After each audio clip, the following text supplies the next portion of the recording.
The first California County Pension Reform Conference was held Saturday, May 10th, 2014 in San Rafael. This is the fourth topic of the day, shown as fifth on the agenda, a panel of a county supervisor and 2 city council people.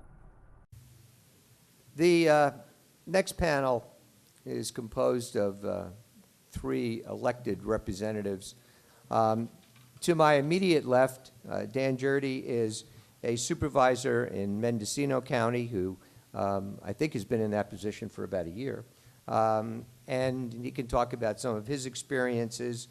Next to Dan is Linda Pfeiffer, who's on the city council in Sausalito, in Marin, and then Larry Chu, former mayor of Larkspur, now vice mayor of Larkspur, who has also chaired the Marin County Local Government Reform of Pensions Committee, has really studied this in great detail. So those are the 3 panelists for the next 40, 45 minutes or so. And then we'll follow it up with another panel that has some candidates and some other folks and give their perspective.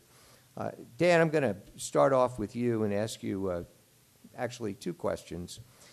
What happened in Mendocino to convince you that pension reform was needed?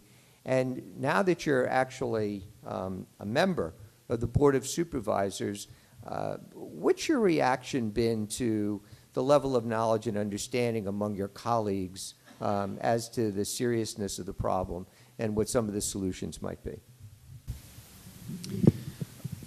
I would say that my awareness of the pension problem started years ago with John Dickerson raising the issue. He has a website that anybody who's involved in politics in Mendocino County probably reads, at least occasionally.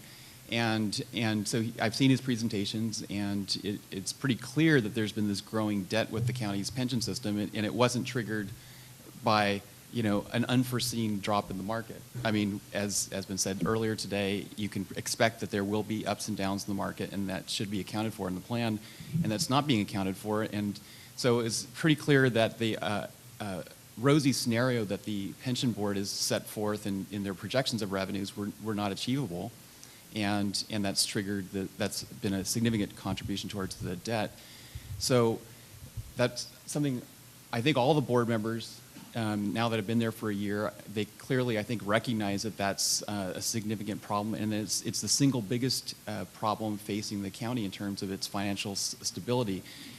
We all may have slightly different opinions on how to address it. I don't know that we don't at this point have a clear path that we want to take to address it, but we've had one workshop so far on the subject. It was sort of a very elementary introduction to the topic. We plan on having a follow-up meeting with the retirement board. Ted Stevens, who's a member of the retirement board, is here in the audience, and he's been a great asset, I think, in bringing an independent perspective to their system. And so the opinions vary, I think, at this point, but I think there is an awareness and a commitment to do something to make the pension system more sustainable and viable in the long term in Mendocino County. Linda, building on that a little bit, I was struck by the candor that Mayor Reed injected in response to a question where he said he was a lawyer and didn't want to get involved with this pension issue. When he got on the city council, he thought it was complicated, and then at some point in time he said, I guess somebody better do something about it as a result of San Diego, and he decided to get involved. In a similar fashion, up until 3 years ago, when I met Jody Morales, I didn't know diddly squat about pensions either. I don't know what your knowledge level is, Linda, but as an elected representative, do you feel that you get the support that you need, generally speaking, from staff, from colleagues, from whoever you may hire, in order to give you the objective information that you need as an elected official to make good policy decisions? Well, that's a good question. I hope so. Those are the only questions I'd like to ask. Yeah, so a little bit about my background. My background, I have actually a master's in instructional technology, a doctorate in education. And so education is very important to me, and I like looking at complex topics and breaking them down into plain English. And so when I heard our Sausalito's finance director talking about Sausalito's prospects and how, things were okay, we could make the payments. And then I'm looking at the problem in plain English, and I'm looking at this situation and saying in 2005, Sausalito's unfunded pension liability was $5 million. In 2010, it was $10 million. In 2012, it was $22 million. And if you apply the not-so-rosy, economic climate right now, it's actually $49 million. So, when you listen to all of the complex figures, but then you just boil it down to what is our unfunded pension liability? What is the percentage we're funded? Like Sausalito is only funded 70%. You heard earlier today that ideally, you should be funded 100%, 120%, at the minimum 80%. Well, we're only funded 70%. So, these, and as I talk about this, these are some of the things you can ask perhaps locally if you don't know these answers in plain English. Go to your local, finance director and ask what was the trend, the historic trend of our unfunded pension liability, and understand how it's grown so you understand the scope of the problem, and then ask what is the percentage we're funded. Because, we need to translate this crisis into plain English so that people can understand, the scope of what we're dealing with. Because if we can't communicate that, in simple terms, we're not going to, we're not going to reach people, and people aren't going to understand why we need systemic change. Larry, you've studied this a great deal. You've had this commission that put together that great report. What's your sense as to how knowledgeable the elected officials are, and what's your sense as to the level of support that you get from the actuaries, the other professional staff people on this issue? And then I've got a follow-up question for you. Well, I'll kind of work that backwards. We don't have any actuarial support other than what we get from CalPERS. So we don't have anybody on staff. The people that told us it wasn't going to cost us anything. Yeah, Yeah, exactly. it's very reassuring. And they're the I really do want to sue them, in case you didn't know that, by the Yeah. way. Get that in the article, Dick. Dick's in the back of the room. Playing to the reporter, I'm sorry. Yeah, what is equally bad, at least for the 10 of the 11 cities in Marin, excluding San Rafael because they're on the county system. So I'm going to be speaking in the context of CalPERS. We get our statements 14 months after they've closed. So that makes it kind of hard to even react or to do any kind of financial planning. That's just the way they are. You think in a world of technology these days, they still wouldn't be using an abacus, but apparently they are extremely slow in getting the information out to the members. I already lost track of some of your other questions.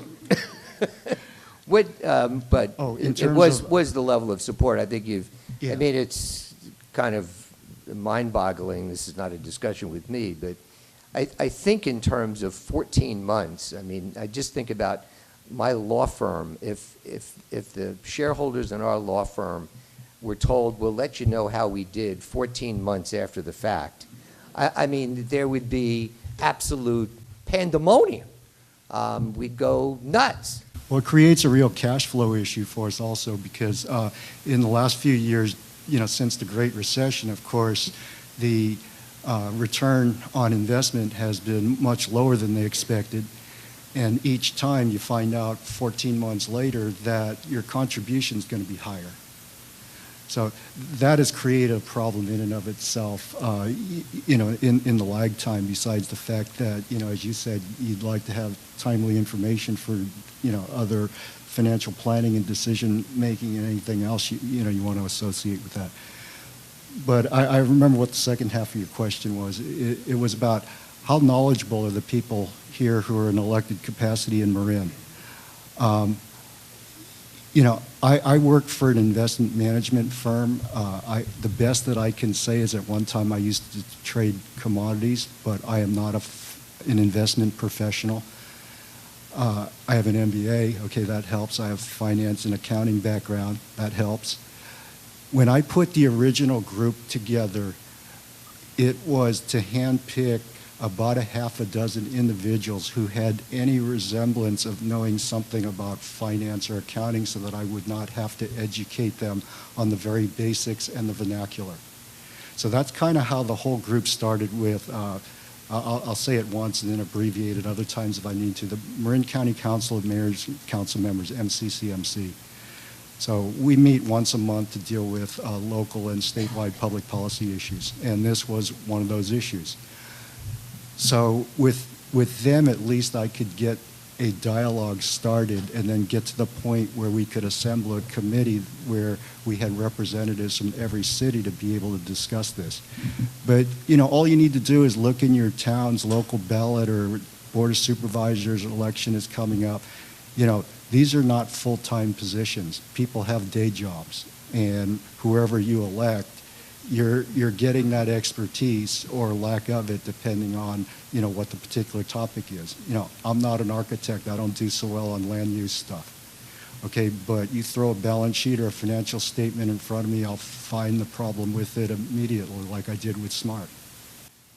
With just following up with respect to the report that you issued came out, what was it, 3 years ago now? Yeah, it was almost 3 years ago. It was Okay. in the summer of 2011. And my recollection is you had a series of recommendations in there. I mean, where do you think we are? I mean, when you think about assembling the group, writing the report, what your expectations were as to what would come out of that. Because again, I'm going to go back to whoever asked the question before, not enough is being done. In some ways, a lot of things are being done, but perhaps one might say there's not a lot of people who know a lot of things are being done because, I don't know about you, but somebody says, hey, what are you doing Saturday afternoon? Hey, I'm going to a 4-hour gig on pensions. Can I go? I mean, I think you all have one thing in common with me. None of you have a life. What the hell are you doing here? So, what were those expectations? What are your frustrations? Because unless there's a constituency for change of any kind, chances are pretty good it's not going to happen. Just let Larry go, and then Dan wants to go because Dan's jumping at the bit, Yeah. which is good. Because Well- I'm getting tired of doing this. I got another hour to go here, so you guys got to talk. Okay, the report I published is on mccmc.org. It's click on pension in the upper right-hand corner, go to final report. Everything that we had there, plus other things, were included in Governor Brown's 12-point plan. Okay, so if you look at the various things that you had that were recommended, not just by our committee, but also what came out of Brown's 12-point plan, there were all the low-hanging fruit. I mean, they got rid of those things, but you know, when I look at that, things like that, you're just clipping around the edges. The things that did not get approved were things like the structural change to the pension benefits themselves, and that's what Mayor Reed's initiative does because it tries to clear the path associated with the California rule. Okay, if you've ever heard me speak before, I won't go into a lot of detail. I've mentioned it in some of my memos that are also on the MCCMC website, is I am highly critical of CalPERS. Being in the business, I am extremely critical of CalPERS for a number of reasons. One is we're a city, we represent the taxpayers. We pay the money anytime they come up short, and yet we've got no seat at the table. Okay, their board consists of 13 members, currently 1 vacant. 12 of them are either recipients or potential recipients of the benefits. The other thing is, the chair of the board is a window glazer from Napa School District. What qualifications does he have to run a $290 billion fund? Could you repeat that? I'm dead serious. Could you please repeat that? The chair of the board for CalPERS is a window glazer from the Napa School District, and he's running a $290 billion fund. Okay, only 6 of the people on that board have financial backgrounds, and only 1 is an investment professional. Okay, so that's part of the problem. Okay, the other part of the problem comes obviously with the conflicts of interest associated with that, and I can go into several, but I'll just leave it at that. I mean, I think most of you have studied it enough to know. But, you know, it was mentioned earlier, pension funds, public ones, are great at fixed income. You know, they're in the top 1% of you know, their peer group. You know, all the other things, they're in the bottom 7%. But even if you compare them, if you said bottom 7%, that's one thing. Okay, they're not so good. But bottom 7% of their peer group, which means they don't even match up with other public pension funds. So you look at things like, okay, well, we gave away the ranch with SB 400 at the top of the market in 2000, and we got into credit default swaps right at the point where the credit crisis hit, and then we got into the top of the market at you know, for real estate, and we just got into a bunch of real estate portfolios, and then now last year you announced that you're going to go into passive investing. Okay, well, that's an admission you don't know how to outperform the market. At least that's how I interpret it. So you could have made the market by doing absolutely nothing the last 15 years. Dan, you wanted to jump in here, and I had a question for you. Again, if any of you got questions, write them down, or we'll take questions in a second, get you guys involved. So I'll answer a different aspect of your question, and that is what motivates me, and I think what should motivate many voters in the community. And that is, I look at the county of Mendocino, and I'm also a member of the Transportation Planning Board. Every county has a Transportation Planning Board, and the Transportation Planning Board funds every 3 years a pavement management plan for Mendocino County, and those plans are also done here in Marin and Sonoma County, the whole Bay Area. It's actually a firm out of the Bay Area that does this plan. And in that plan, the county of Mendocino, it's documented, is underfunding the pavement of the roads. Now, it doesn't help that the Department of Transportation said they were spending $9 million a year, but I know for a fact they're spending $1 million a year on actual pavement. So, but what it shows is that if you spent $8 million a year, your roads would be the same 10 years from now in the same condition as they are today. The county of Mendocino is spending 1/8 that amount. And I know the county budget pretty well, and I've pushed and prodded. And I think probably the best we can do in the short term is to get it up to $2 million. This term of service delivery insolvency is very relevant to our county, and I suspect for other local governments throughout California. So it has, there is a consequence to the ballooning of the cost of the pension system, and that is service delivery insolvency, and we're seeing it on our county roads. Yeah, and I just want to make a comment about new legislation that's taking effect next year. It's called GASB 68, is it? Or yeah, GASB 68, where for the first time, cities are going to have to reveal the entire pension debt, whereas in the past they've only kind of shared what they paid, for the year to CalPERS. So that's something else you can perhaps ask your local city governments, or if you're in the county, what that looks like, what things look like next year, because for the first time, GASB 68 is going to be lost, so they all have to report on that. I think the GASB is interesting. I'm not an accountant, but Marty or somebody told me that probably what's going to happen with that GASB thing is first it's going to take another year before they actually get reported, because after it goes into effect, and that they'll probably bury it in a footnote. So, one of the things that I hope you all do is to try to highlight what that GASB liability is about to be, because I think, quite frankly, there's an opportunity there. Depending upon looking at the glass half full, half empty, if you want to get people's attention, those GASB numbers, based upon the chart that Bill threw up there, I don't know about you, it's enough to make you throw up. Yes. Oh, David. Hello. Hi, David.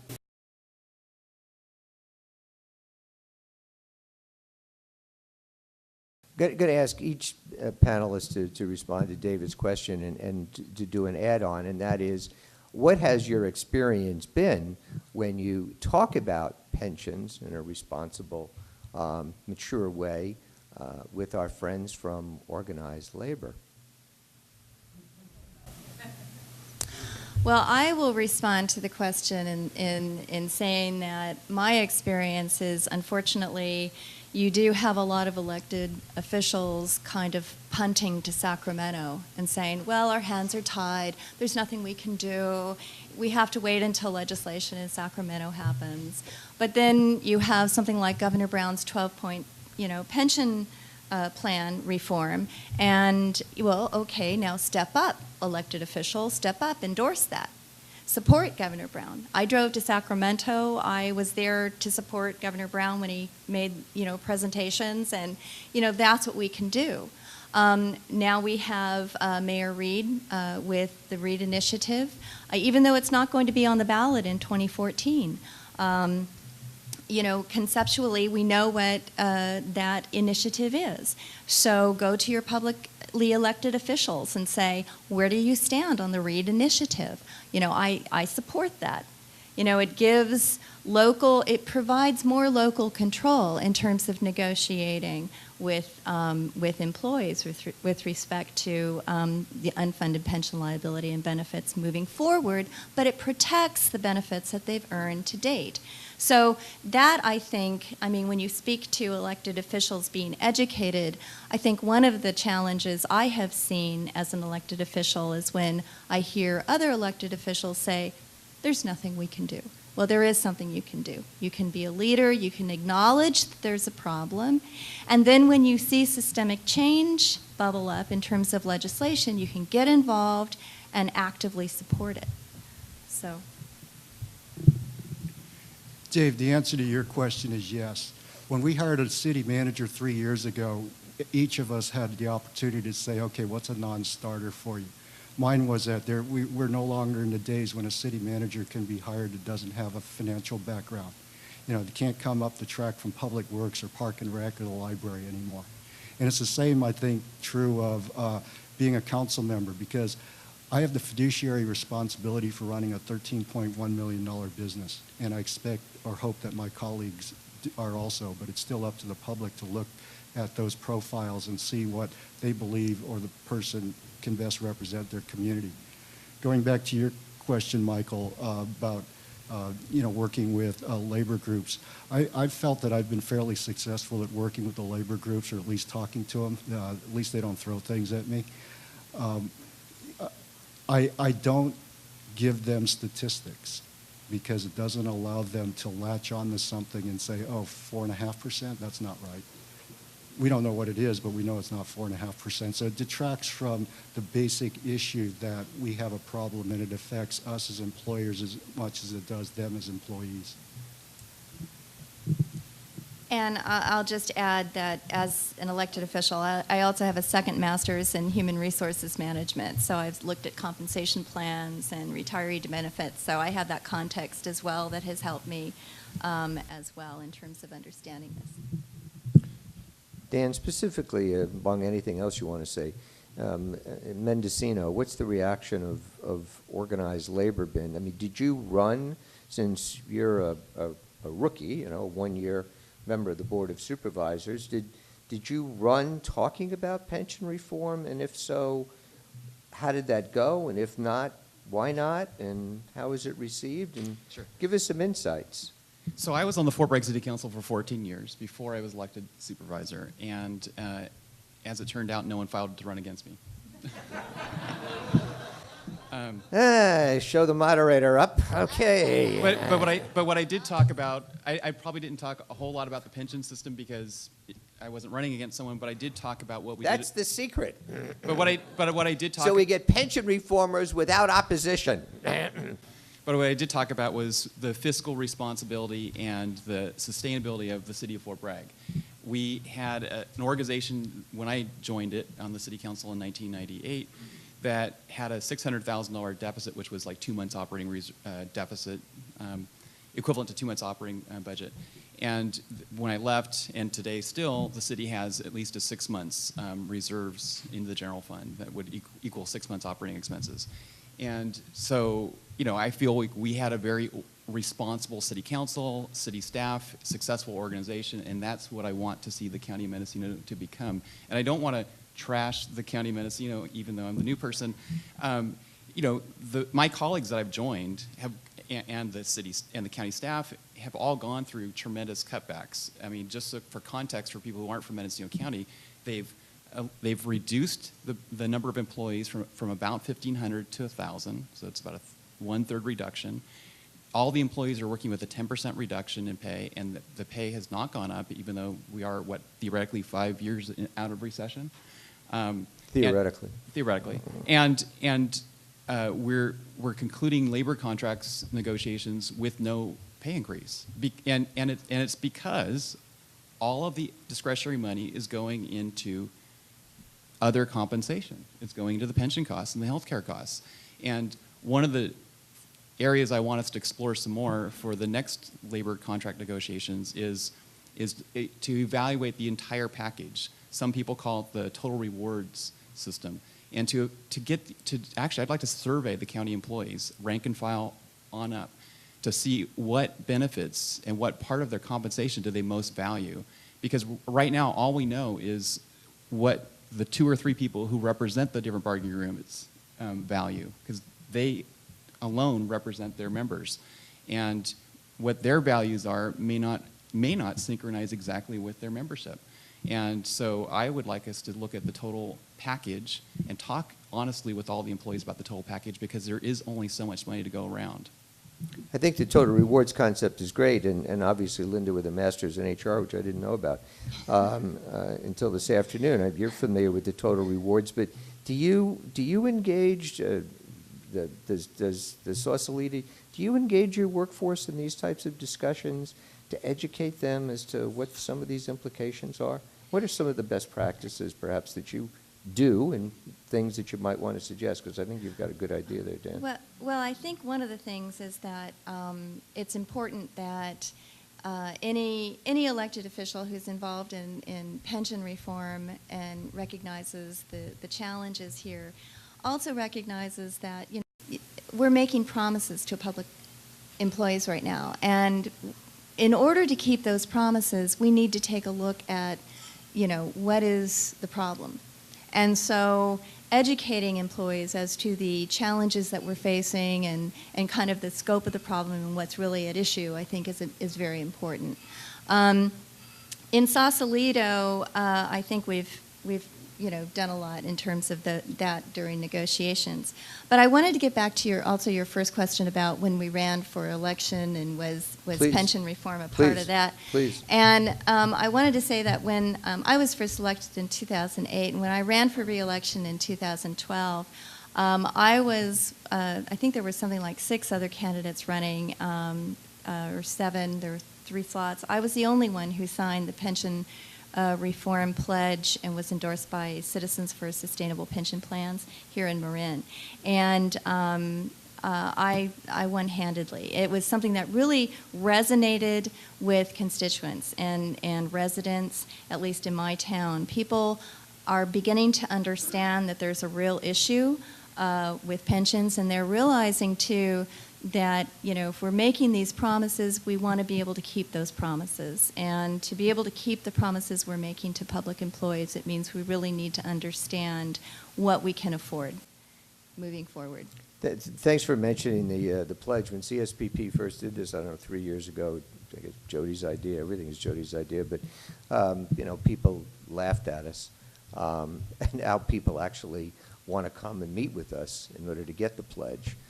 Sometimes we joke and say, well, if you want to lose, make sure CSPP endorses you. But the fact of the matter is that's not the case. And there is a slow increased awareness, which I think is very important. And I just, personal note, in all seriousness, the gentleman's question earlier about this, I don't know if it was his word, but the privileged class.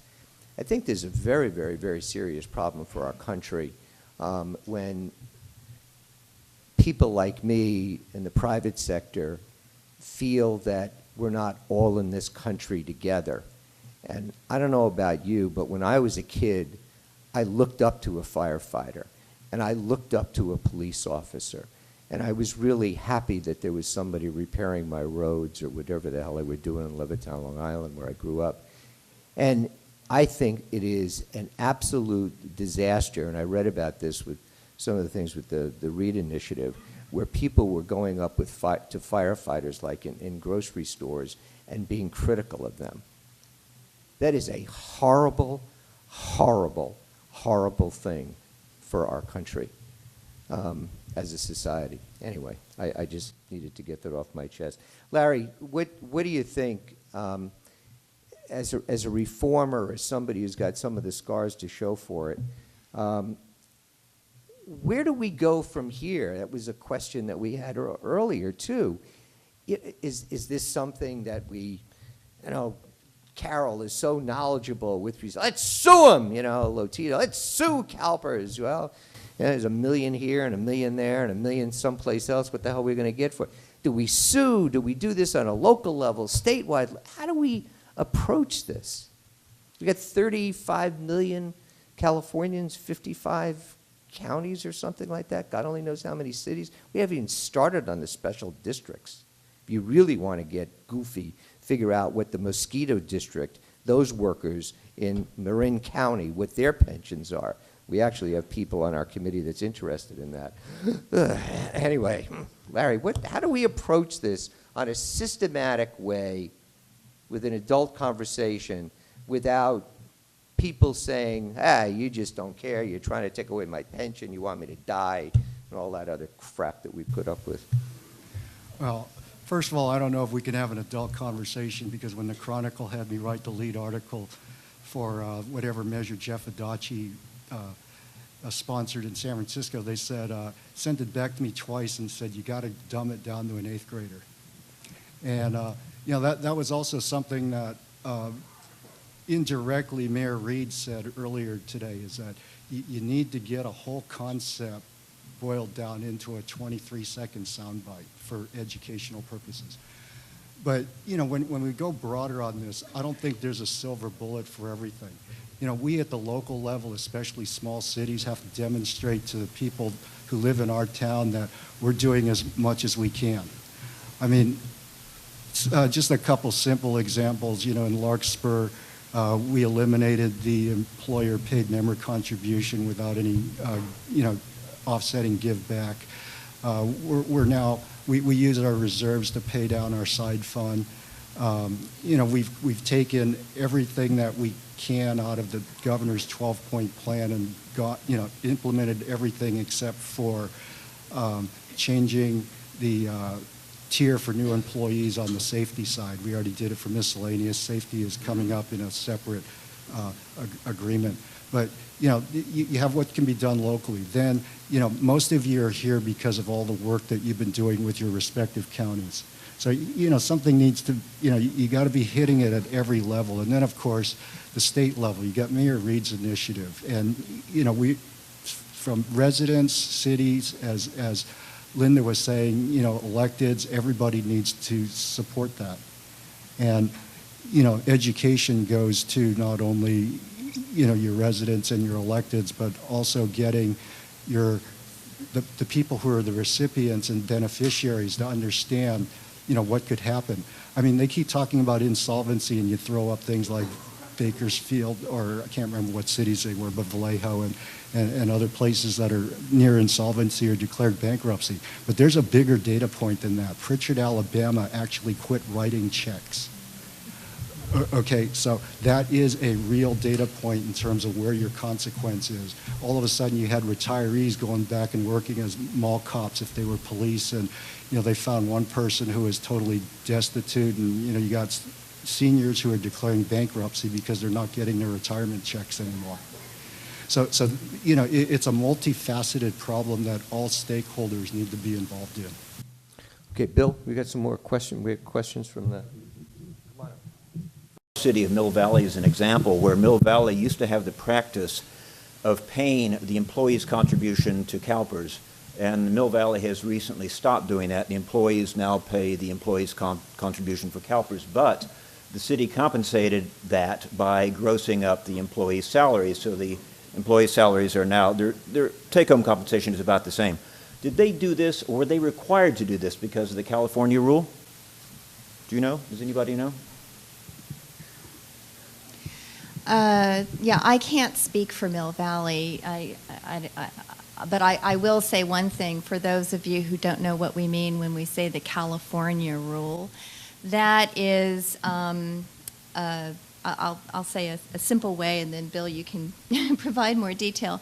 But basically, years ago there was a lawsuit, and the outcome of that lawsuit was that if a city reduces an employee's benefit in one way, they have to increase it in another way so that it evens out. Okay, so that's a simple way of describing it. And so the California rule is not in the Constitution. It's a California rule that just came out of the courts. You know, this one case that happened. And so that's why, you know, one of the things that's exciting about the READ initiative is that in a way it's kind of challenging the California rule. And we're hoping, you know, that it moves forward and we get new case law that balances that out and redefines that a little bit more. So I don't want to trash Mill Valley, but I don't believe they were required to do that. With PEPRA, with the reform for pensions, as of 2018, any city or county that is currently subsidizing, paying the employee share or a portion of the employee share of the pension plan, as of 2018, they can simply stop doing that. So my understanding is Mill Valley, if that was their intent, was to eliminate that subsidy, they could have just waited until 2018 without giving a boost in pay right now. We've got some more questions. I'm going to combine them. Someone noted that CalPERS reported very good rates of return for the last year ended December 31st. They quote a 20% figure. I think it was actually about 16%, but nonetheless, CalPERS did have a great year last calendar year. And the 20 Searle Act counties, most of them had similarly very good years. So someone, and another audience member notes that the pension funds, their funding is improving after the disastrous events of 2009 and 2010. And if the funds approach a 90 to 100% funding level again, are there any plans in place for what to do with the excess money? I have a thought, but I'll give it to Larry first. Well, first of all, you know, one of the things is you have one good year. You didn't make up the previous 14 years. I mean, you know, just on pure math, I don't know what their portfolio returns are, but if you were to take, let's just use the Standards & Poor's 500 since that's the current baseline benchmark. Okay, you would need to get to 8241 at the end of 2020 in order to make up what they passed on the first day of SB 400. I think on Friday it closed at 1878. So if they made 20% last year, between now and 2020, they would still have to do 27.3% annual for the rest of the decade. Okay, so they got a lot of work to do, and to think that they have one good year and that solves the problem. They got a few more years that they have to do, and you know, 20% still came up short from the 27. Larry, a question for you since you're the... Go ahead, Linda. Oh, I was just going to make a comment about the issue of compounding, you know, that people forget about. They think, well, maybe it went down 5% this year, but next year, but maybe the following year it went up 15%, so maybe we're ahead of the game. And what they don't understand is that the actuarial analysis assumes that, you know, there's an average, you know, of a steady, you know, return on these investments. And so with the compounding, you know, you're losing a lot more than just, you know, the little 5%, because you're losing also the added interest that you thought you were going to make. So that's, you know, to Larry's point, it's that, you know, just a few good years doesn't necessarily make up for, you know, a few bad years. You know, it's much more complex than that, more complicated. We're running out of time, and unfortunately you've got some, I won't be able to get to all these good questions, but I'm going to close with one question that was addressed to all of you, since you are elected officials. Do you accept any money from public unions for your election campaigns, and is it difficult to get elected without such support? Well, I was unopposed, but